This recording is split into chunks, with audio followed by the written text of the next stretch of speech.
I don't think you're ever fully prepared for the year. Very much a calling. It is more. It has to. It has to be learning. Can they know to help, like, navigate the mental health concerns that might come from teaching? Hey, welcome to another Tea Time with Tommy. I have here Miss Lashea with me. Hello. So, when I'm working with clients, I notice trends. And in light of recent events, and I'm not sure when this is going to be taped, but right, we've had several unfortunate incidents in our education system.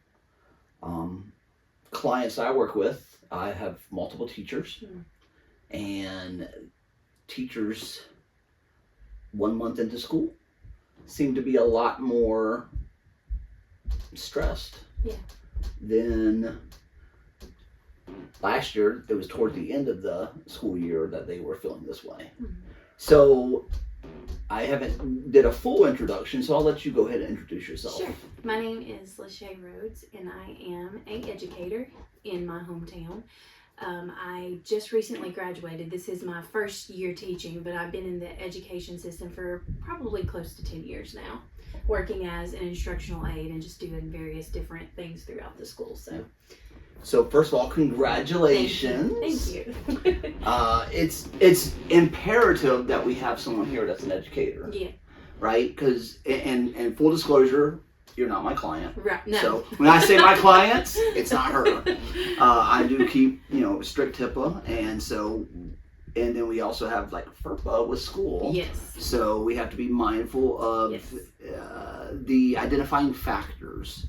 So we'll be very clear about that. But what's cool about this situation, you're in the trenches. You're the boots on the ground. Yes. You're the one making the difference for these children. Absolutely. Right? I work with college students. I work with teenagers. I work with kids, and I work with educators. But I'm not in the school system. Right. There's been a few times that I've worked with the school system, doing what we call EAPs and things like that. Right. So, 10 years in the field, 1 year as an official teacher. Yes. How's it going so far? So far I don't think you're ever fully prepared for the year. And that's speaking from not just the first year teacher, but I've heard many of my friends share that August is usually your most difficult month. Mm-hmm. You're getting back into the swing of things. You have new students coming in. You don't really know them that well just yet. So August is always a little tricky. Now that we're getting into September, you're starting to settle, kind of get into your routine and the groove of things. So that first month is always the most challenging. And I kind of wanted to do this during the first month, but also getting an educator that wasn't so busy that first month was an issue. Sure. So here we are, we're settling, we're getting, in the groove. What are the more different challenges that you're experiencing? I think for me personally, it's not knowing my students at all, because this is a brand new career. So what I'm learning about them before they come into my classroom is just pretty much what is on paper, so to speak. So whatever the data says, that's what I know. So that was the most challenging entering into this position. Thankfully, I had two wonderful assistants who had been at the school for one of them had just joined last year, but one had been there, I think, for about 3 years. And so they were able to kind of help fill in some of those gaps that I had concerning my students. So that was beneficial, but that was the most challenging, just getting to know what I was looking at and what I was dealing with, so to speak, as different needs and things like that. And I would say this, because working with the school systems when I was working foster care, and we would have to place children in the homes, foster homes, which means we had to work with different school systems. I always found it interesting that what we get on paper is not necessarily what we get in the seat. Absolutely. I remember there was one time we've had, you look at their history and you're like, wow, this is going to be a lot of work. Absolutely. But it turns into be one of the best students you've ever worked with. On the opposite end, great student, but then there's like these underlying factors you never know of until you start working with them. So tell us a little bit about that. Sure. I think test scores only paint a very small picture.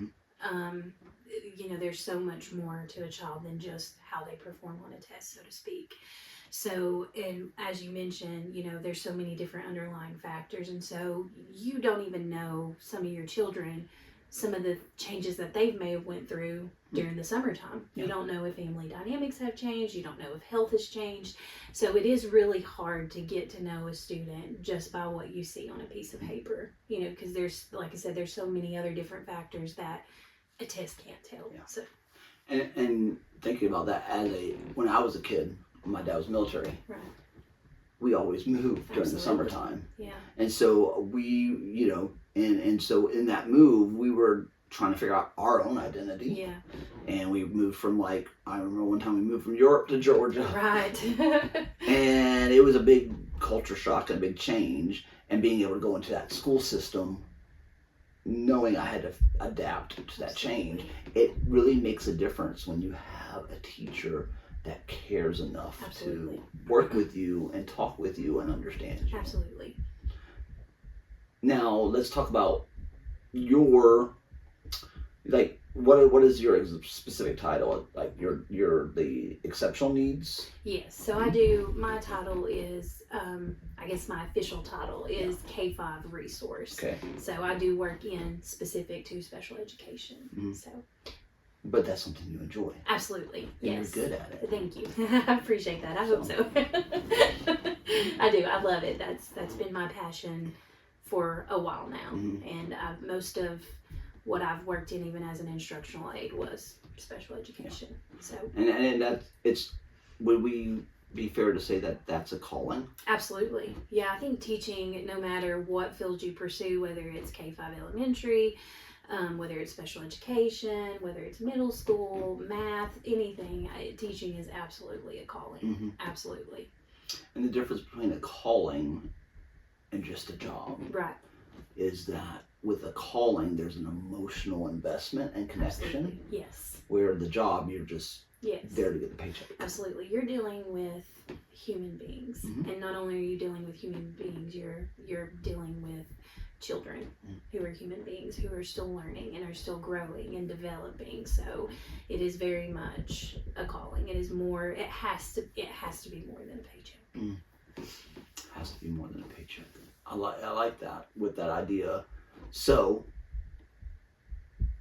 if there is an audience of educators or teachers or anybody that works in the school system kind of like watching this right now and they're feeling overwhelmed, right, is there some advice that you can give them? So from my perspective, you are absolutely essential in what you do. You are valued and you are loved and you're not disposable. I think sometimes education can almost make us feel like, well, another teacher could take your place, but you were created to do what you were created to do. And you deserve to be supported and you deserve to be loved because you are carrying a very heavy burden. And you need to know your value. And as a teacher, sometimes it can feel like a very, it is underpaid. We can say that. I can say that confidently. Yeah. And it underappreciated, very much so. And I think in recent events, with even just post-COVID, I think society has gotten a little bit better because there was such a shortage there. I know I was going through college at that time, but I remember our professors saying, like, I know with our state, they were passing laws to allow even student teachers to come in and take teaching positions because there was such a shortage. And I think at that time, like, society realized what a valuable role that teachers play. So know that you are valuable and you're not disposable. Like, we need you. And your kids need you desperately. And I love that. It's almost like and I tell clients this all the time, you have to remember your why. Yeah. Why are you doing this? Why did you get into it? Why is this so important to you? Absolutely. And it's also important to set those boundaries. You deserve to have an administrative staff that supports you and loves you. And that makes the most difference, because I've been in positions where I've had phenomenal administrators, and then I've been in positions where I've had not so phenomenal administrators, and that can make a world of difference. You know, you are there, you are in the trenches, and you know, they need to be in the trenches with you as well. And I think that plays a lot, like outside of pay. Like we know, you know, teachers, they just don't get paid enough.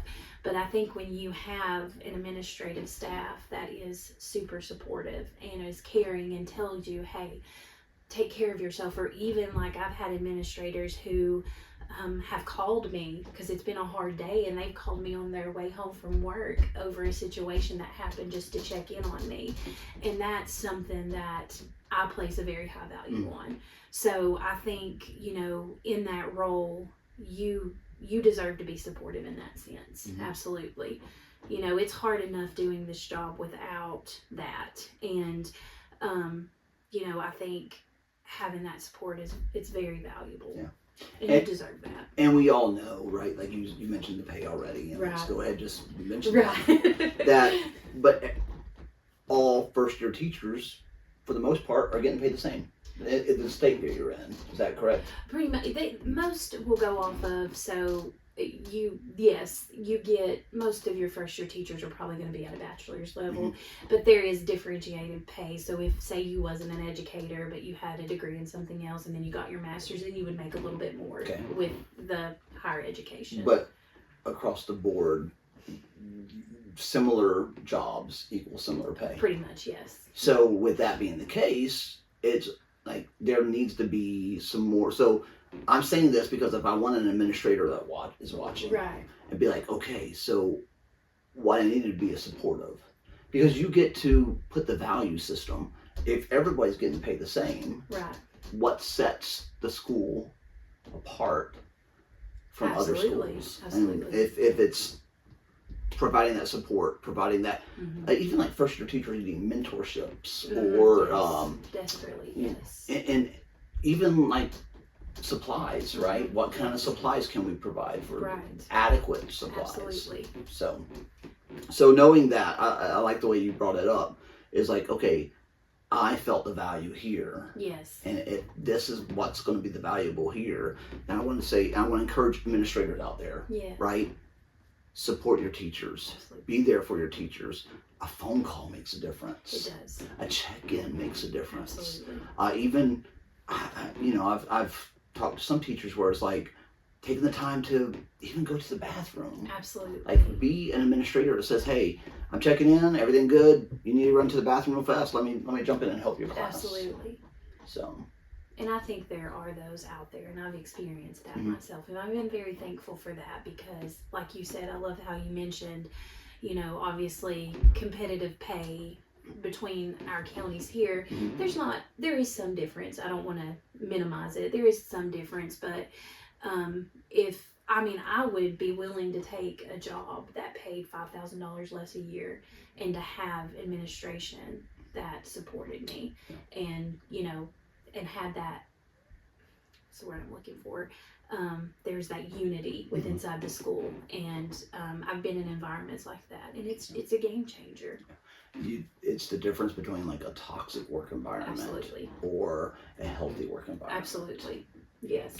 So when we talk to administrators, we talk with teachers, what about like parents? Parents, they're, you know, and we know like parents, grandparents, guardians, let's call it guardians, because we know there was like a big study done, and it said that it was like the epidemic of loneliness. Our students are experiencing an epidemic of loneliness when they have so many phones and resources to connect, but they're not getting those resources. So what can parents do to make sure they're staying connected with their child's education? Most systems offer they do offer certain programs and software, and different teachers will communicate in different ways. I know there's several apps out there. I think for the most part, where I don't give grades, I just do progress reports, but I use a whole different other system for that. I believe that there's a Skyward is something that we use that parents can log on to and check grades and things like that. And a lot of teachers provide different apps. I think there's like Band, some have used. There's Classroom Dojo, I think, is a big one. I've heard that one a lot. And so I would encourage, like, if your teacher uses something like that, just to stay connected that way. Make sure that you're signed up. If you don't know how to use it, I know some of my friends who have used this in the past, they'll send home directions and tell you how to get logged on and sign in and everything. So, and I know some teachers, if you're not tech savvy, which I always am not, sending home a newsletter, like some teachers will do that as well, where they'll send something home every 9 weeks or so, every grading period, just to kind of keep you up to date. And so hopefully whoever your student's teacher is, or whoever your child's teacher is, they are doing something to connect with you. It's that old adage that knowledge is power. Absolutely. And so having the knowledge of what's happening Absolutely. in your child's classroom actually gives you a connection with the teacher. Absolutely. And I know beyond a shadow of a doubt, speaking personally, that I want my parents to understand. So I set in, because I am special education, I do a lot of IEP meetings. And so I want to make sure, and if you don't know what that is, those are individualized education plans that students who receive special education services, they have one of those. And those are usually updated, or they are updated annually and reevaluated every 3 years. So we set through quite a bit of those, and I try to be even mindful of when I'm in those meetings. You know, you can throw a lot of buzzwords around, a lot of jargon, a lot of acronyms, and so I try to be very intentional of making sure that I'm using friendly language for people who may not be in the profession. And so I think that's very important as well for teachers to do. And I think most teachers are wonderful about that. So I think I'm speaking for myself, but from educators that I've worked with in the past, most of them want you to be connected. They want you to know what's going on. We don't want you to feel like you're in the dark, because we're a team. And we literally call it the IEP team, and the parent is so crucial in that, because they know that I see their child maybe 3 hours in a day, 5 days a week. And so, and that's that paints a very small picture of that child. And so parents are really, in guardians to they're just very crucial in that process, in the education process, no matter whether it's special education, general education, whatever it is, high school, middle school. I've been actually part of these IEP meetings as a therapist, and I like what you said, like, be mindful, educators, like what language you're using, because even like as a therapist, I'm like, I don't want to use verbiage that, like, education, like, great, I got the education, but like I need to like bring it down to a level where everybody understands. Absolutely. No matter what room I'm in. I know so if you're a parent out there and you're struggling with, like, maybe academic, you're a parent or guardian, and your young person is struggling with academics or behavioral issues, there are safeguards in place. And I think some parents our guardians might not be aware of that. Sure. They might not have the support systems in place. So you can get an IEP, an individualized education plan, that adds extra steps to help make sure that your student is successful. There's a 504, and this is for any kind of behavioral or emotional issues that your student may struggle with, and it provides safeguards in place that the education system can partner up with you and make sure that your student is successful in their educational career. Yes. So IEPs usually are for students who have a disability and are struggling academically. And the 504s, as you mentioned, if your student may not be struggling necessarily academically and doesn't necessarily qualify for an IEP, then yes, the 504 will take place of that as well, and will offer some of those supports as well to help. So let's go back to boundaries. Okay. as educators, as teachers, even support staff, it's hard to kind of shut that off. Yeah. And your heart is invested, your brain is invested. We know there's like papers that need to be graded, Yes. there's projects that need to be done, there's a lot of extra involved. But what would you suggest would be great boundaries to put in place? It's okay to say no. Okay. It's absolutely okay to say no. It is okay to say, hey, I need to step away from this. It is okay for you not to go in on a Saturday.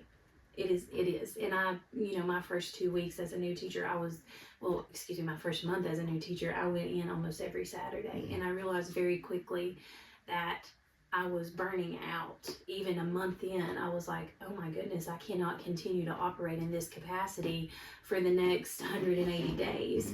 So it is okay to know when you've had enough. And it's okay to back away and say, you know what, this can wait. And I understand sometimes we give a little extra. We do. It's part of it, and it's because we care. And however, again, that shouldn't always have to be the expectation. If you can't give a little extra this weekend, that's okay. Go home and rest, because you are much more effective when you are rested and you are in a good place mentally than you are when you are burnt out and you are stressed. Yeah.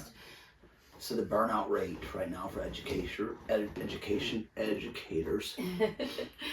is 2 to 3 years. Yeah. You've spent all this time to get that license, that education, that field that you want to work in. I tell everybody, it's a marathon, Absolutely. not a foot race. Absolutely. You want to think about, this could be potentially a 30 to 40 year career. And you don't want to burn out the very first 2 or 3 years and not make it. So you pace yourself and be able, you know what, if you need to turn off, maybe set yourself alarm between 5 and 7. Yeah. Right? I'm going to get home. I'm going to rest. I'm going to relax. I'm going to the gym. I'm going to cook. I'm going to spend time with family. Whatever it is, 5 to 7 is your time. Again, knowing there's papers and still things that need to happen, grade your papers. That's fine. Grade your papers while you're like watching a TV show that you really enjoy. Right? Find what works for you. And you know what? If it's not working, do something different. Absolutely. Don't be afraid to do something different, because each teacher that I know finds their own ways to make things work. Absolutely. And I would hope, again, I think that goes back to even the discussion with your administrative staff, like if things are becoming hard, that you have enough of a relationship or just enough trust to go to them and say, hey, I can't carry this right now. And most of the time, I know that when I've worked with phenomenal administrators, I was like, I can't do this right now. They find a way. And most of I have seen a group of teachers rally around one another. It was beautiful. One of the very first schools I worked in outside of college, the atmosphere there was amazing. I mean, everybody was so supportive of one another. You had a wonderful administrative staff, and it was phenomenal. And I know that may not be the case for every school. And so, if you don't feel supported and you want to venture out and maybe find somewhere where you do have that, that's okay too. Yeah. That's okay to say, like, if you've done everything that you could and have tried to hang in there and you just don't feel like you're getting anywhere, it's okay. You're not a failure. It doesn't mean that you failed. It just means that you were not given the resources that you have the skill. You do. Don't ever doubt your abilities. You just were not given the resources you needed to be successful in what you're doing. And so it's okay to say, I need to walk away from this. Because I dealt with that a little bit. Even the first month in, I struggled with going in and being like, oh my goodness, I can't, and I couldn't handle it because of what I had been handed at the time. And I had to get to that place to where I said, look, I can't do this on my own. This is what I need to make this happen. So yeah. I like what you said. It doesn't mean you're a failure. Like No, there's a saying, it's fear of failure. It actually just makes you human. it does. It does. So being willing to say, okay, I need to evaluate, Mhm. and maybe even reaching in to an outside source like a therapist, Yeah. or a mentor, Mhm. or potential partner or spouse, Yes. right? Family Yes. members. Bring them in and be like, okay, where do you think I'm at right now? Absolutely. Because I'm struggling, and it's hard. Sometimes it's hard to be objective It is. because your heart is into it. Absolutely. But it's okay to realize that you're human. Absolutely. You have to take care of yourself as well. You always hear the saying, you can't pour from an empty cup, and you really can't. I've tried. It doesn't work. So it's you have to take care of yourself. You have to, and there is no shame in that because you are carrying a heavy weight. You are seeing an increase in student homelessness. You're seeing an increase in childhood trauma.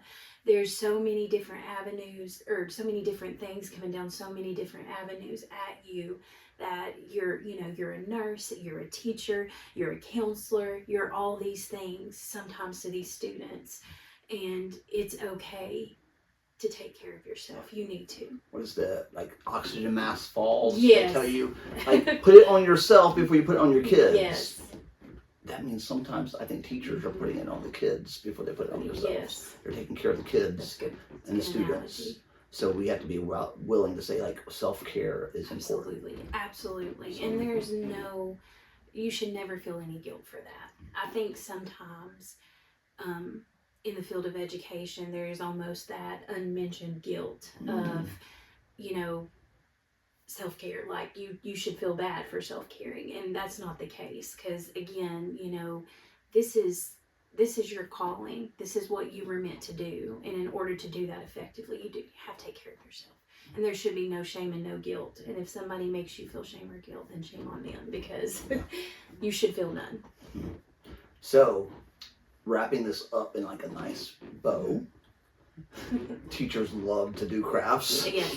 So we love to decorate our classrooms too. That's fun. yeah, because you want to be able to say, hey, actually some of my favorite memories is a decorated classroom.